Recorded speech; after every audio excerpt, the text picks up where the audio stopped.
In some ways, I think what's made skateboarding and longboarding possible is obviously the wheel, and actually it's the chemistry of the wheel.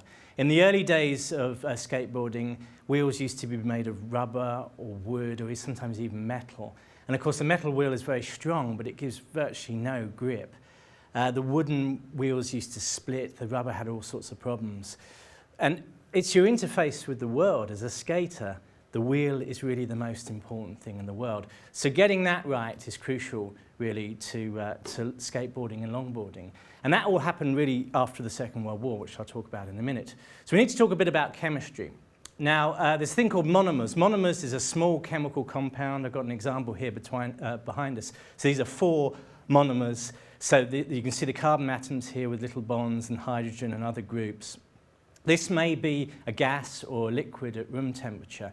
Now, these double bonds between the carbon atoms can be broken with a catalyst. And if you can do that with the right catalyst, what can happen is that you can take each of these 4 molecules, called monomers, and when you break the bonds, you can get them all to join up to form what's called a polymer.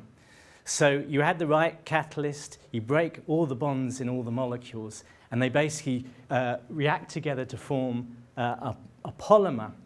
And because it's a much bigger molecule now, it has very, very different properties. So these monomers may be a liquid or a gas, but when you put the right catalyst with them, it produces a polymer, which might be a solid. And of course, this is basically given us plastics. This is the world of plastics. In the Second World War, the Germans stopped a lot of our materials getting into the UK, but we had a lot of rubber from India and from the rest of the empire.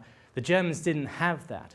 And we also stopped a lot of resources coming into Germany in the Second World War. So the Germans had to find some replacement for rubber. And they developed what's called polyurethane chemistry. And it's polyurethane chemistry which is almost the perfect material for skateboard wheels. The chemistry of this is much more complex. Polyurethane is made from 2 monomers. So if you want to know more about the chemistry of this, I write for a magazine called The Mole. This is available online. If you put The Mole in and put skateboard wheels under Secrets of the Trade, you can learn more about the chemistry of polyurethane. Skateboard wheels are made of this polyurethane, and it's all down to the Germans developing this plastic after the Second World War, and it's a fantastic material. Wheels come in all shapes and sizes. Small ones tend to be used for the skateboards. The larger ones used for longboards, but not always so. If you look at a wheel, so we've got a couple of wheels here, you'll see that the wheel has 2 markings on it. The 2 numbers, obviously you've got the trade name on there, but the 2 numbers, the first number is usually the diameter of the wheel in millimeters, and the second number is the hardness. So it turns out the hardness of the wheel is quite important, as we'll see in a minute.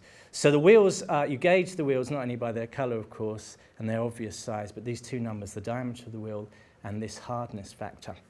So let me show you a few things about that.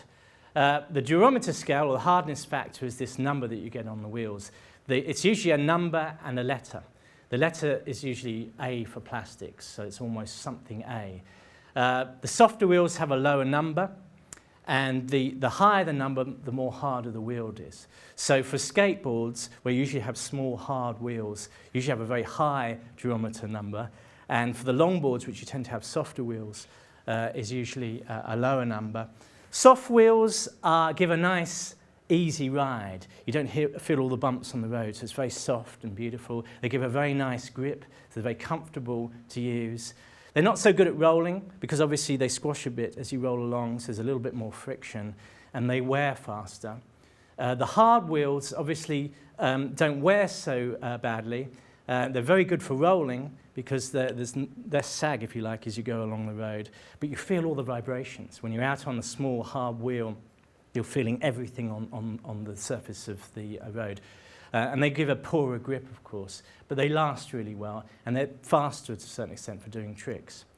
On the whole, and you can't always claim this, but bigger wheels are usually used when you want high speeds. Smaller wheels are usually used when you want to do tricks fast. So fast, you're going relatively slow, but you want to change speed very quickly. The small wheels are good, which is why you tend to get small wheels on skateboards.